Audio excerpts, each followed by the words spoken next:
في حاجة حصلت امبارح في القرعة بتاعت كأس العالم للأندية. تعال نسمعها. الأهلي الأهلي FC.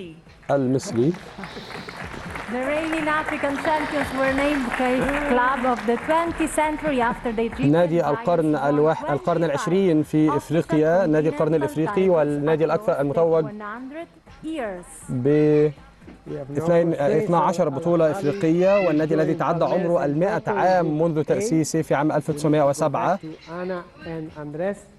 والآن لنرى مع أنا وأندريس في أي مكان سيتواجد النادي الأهلي في المجموعة الأولى. في 3 مكاسب للنادي الأهلي امبارح يا جماعة. أول مكسب التوثيق، إن النادي الأهلي بيتوثق قدام العالم كله اللي هو نادي القرن في أفريقيا. أنا عندي التوثيق ده أكبر من التوثيق بتاع الكابتن صالح سليم الله يرحمه، لأن على مرأى ومسمع للعالم كله. طب تاني توثيق، إن النادي الأهلي حاصل على 27 بطولة قارية.